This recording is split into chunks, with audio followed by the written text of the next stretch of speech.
Assalamualaikum warahmatullahi wabarakatuh. Perkenalkan, kami dari kelompok 5 akan mempresentasikan hasil dari diskusi kami. Yang pertama adalah terkait dengan hubungan industrial dan kelembagaan ketenagakerjaan. Hubungan industrial adalah suatu sistem hubungan yang terbentuk antara para pelaku dan proses produksi barang dan jasa yang terdiri dari unsur pengusaha, pekerja atau buruh, dan pemerintah yang didasarkan pada nilai-nilai Pancasila dan Undang-Undang 1945. Kemudian, tujuan hubungan industrial yaitu menciptakan ketenagakerjaan dan ketenaga berusaha. Selanjutnya, menciptakan iklim yang kondusif bagi peningkatan produktivitas untuk pengembangan usaha dan peningkatan kesejahteraan pekerja beserta keluarganya.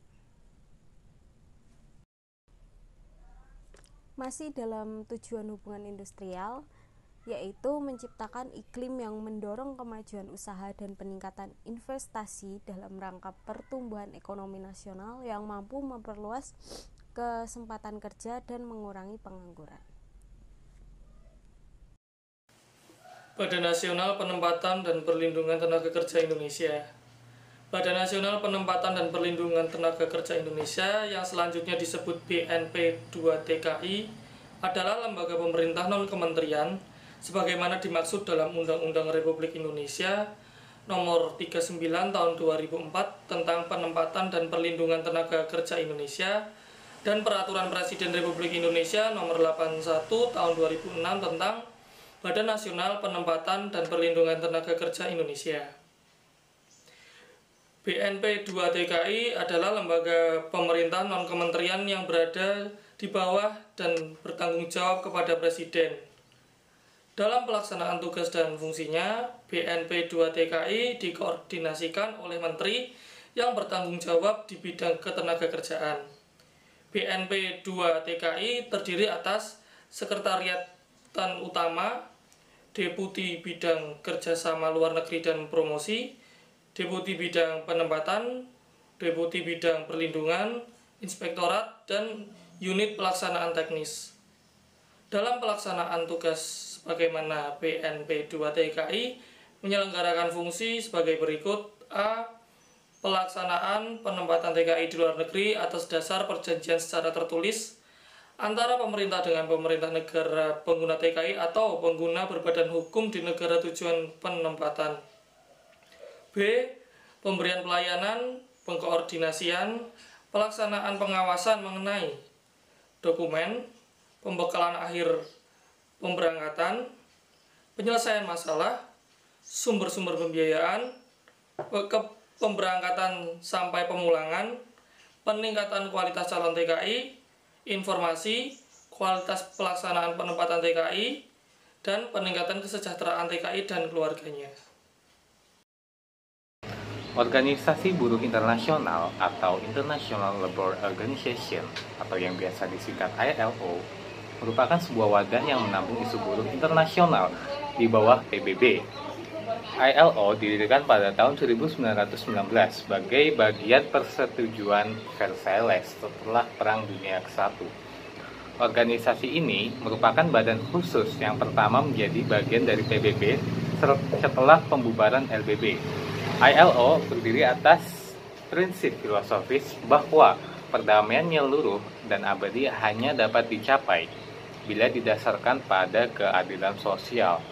Unsur penting dalam keadilan sosial antara lain penghargaan atas hak asasi manusia, standar hidup yang layak, kondisi kerja yang manusiawi, kesempatan kerja, dan keamanan ekonomi. Nah, tujuan berdirinya ILO yaitu menciptakan keadilan sosial bagi seluruh masyarakat, khususnya kaum pekerja atau buruh. Hal ini sesuai dengan mukadimah konstitusi ILO bahwa yang pertama adalah pekerja atau buruh bukan barang dagangan. Selanjutnya, kebebasan menyatakan pendapat dan berserikat. Yang ketiga, semua manusia berhak mengenyam penghidupan yang layak. Wakil pekerja, pengusaha, pemerintah memiliki status yang sama untuk mengambil keputusan dalam meningkatkan kemakmuran. Nah, adapun fungsi ILO Di samping sebagai pembuat standar perburuhan internasional, juga melaksanakan program operasional dan pelatihan perburuhan. Sasaran kegiatan ILO diarahkan pada terciptanya keadilan dan hak asasi manusia, pekerja dan buruh, perbaikan kondisi, kehidupan dan pekerjaan, serta peningkatan kesempatan kerja. Untuk itu, tugas utama ILO adalah menciptakan perlindungan hak pekerja atau buruh, memperluas lapangan pekerjaan, dan meningkatkan taraf kehidupan. Baik, saya akan melanjutkan. Yang selanjutnya yaitu organisasi buruh nasional. Di Indonesia, definisi serikat pekerja atau buruh berdasarkan Undang-Undang Serikat Pekerja Nomor 21 Tahun 2000 adalah organisasi yang dibentuk dari, oleh, dan untuk pekerja atau buruh baik di perusahaan maupun di luar perusahaan yang bersifat bebas, terbuka, mandiri, demokratis, dan bertanggung jawab guna memperjuangkan, membela, serta melindungi hak dan kepentingan pekerja atau buruh, serta meningkatkan kesejahteraan pekerja atau buruh dan keluarganya. Organisasi tersebut dapat terdiri atas buruh perseorangan, profesional, mantan buruh, atau pengangguran. Tujuan paling umum, namun tidak punya arti apapun ialah tanda kutip memelihara atau memperbaiki keadaan pekerjaannya. Selama beberapa tahun terakhir, banyak serikat buruh telah berkembang ke sejumlah bentuk, dipengaruhi oleh bermacam rezim politik dan ekonomi tentunya. Tujuan dan aktivitas serikat pekerja beragam, tetapi dapat termasuk ketetapan laba untuk anggota, perundingan kolektif, tindakan industri, dan aktivitas politik. Ada banyak sekali contoh organisasi perburuan di Indonesia ya tentunya. Katakanlah contoh ada PPMI atau Persaudaraan Pekerja Muslim Indonesia, ada FSPS yaitu Federasi Serikat Pekerja Singapura Bangsa, ada Gasbindo, Gabungan Serikat Buruh Islam Indonesia, ada juga KASBI, Kongres Aliansi Serikat Buruh Indonesia. Jadi ada banyak sekali contoh organisasi buruh nasional. Lembaga Kerjasama Bipartit. Lembaga Kerjasama Bipartit atau disingkat LKS Bipartit adalah forum komunikasi dan konsultasi mengenai hal-hal yang berkaitan dengan hubungan industrial. Di situ perusahaan yang anggotanya terdiri dari pengusaha dan serikat pekerja atau serikat buruh yang sudah tercatat di instansi yang bertanggung jawab di bidang ketenagakerjaan atau unsur pekerja atau buruh. LKS Bipartit sangat perlu dibentuk di perusahaan karena dapat menjadi wadah komunikasi yang efektif bagi pengusaha dan pekerja, sehingga apa yang menjadi inspirasi atau keinginan dari pengusaha dan pekerja atau buruh dapat disampaikan melalui LKS Bipartit untuk dicarikan jalan keluarnya, sehingga masalah tersebut tidak menjadi besar. Tujuan pembentukan LKS Bipartit di perusahaan adalah untuk menciptakan hubungan industrial yang harmonis, dinamis, berkeadilan di perusahaan. Fungsinya sebagai forum komunikasi dan konsultasi antara pengusaha dengan wakil serikat pekerja atau buruh dan atau wakil pekerja atau buruh dalam rangka pengembangan hubungan industrial untuk kelangsungan hidup, pertumbuhan, dan perkembangan perusahaan, termasuk kesejahteraan pekerja atau buruh. Tugasnya yang pertama, melakukan pertemuan secara periodik dan atau sewaktu-waktu apabila diperlukan. Yang kedua, mengkomunikasikan kebijakan pengusaha dan inspirasi pekerja atau buruh dalam rangka mencegah terjadinya permasalahan hubungan industrial di perusahaan. Yang ketiga, menyampaikan saran, pertimbangan dan pendapat kepada pengusaha, pekerja atau buruh dan atau serikat pekerja atau buruh dalam rangka penetapan dan pelaksanaan kebijakan perusahaan.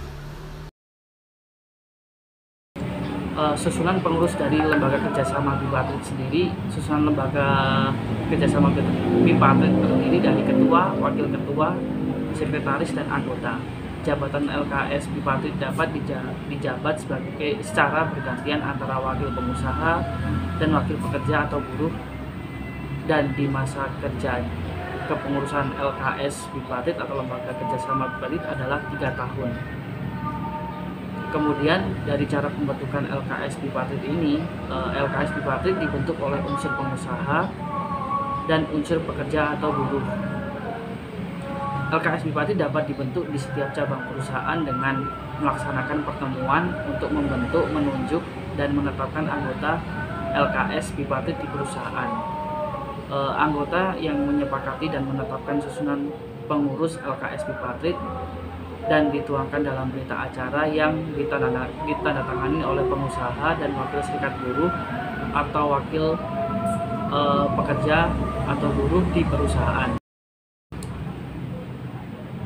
Selanjutnya, yang harus dilakukan setelah terbentuknya LKS bipartit ini, LKS bipartit yang telah terbentuk diberitahu untuk dicatat kepada instansi atau dinas yang bertanggung jawab di bidang ketenagakerjaan di kabupaten ataupun kota selamat-lambatnya 14 hari kerja setelah pembentukan.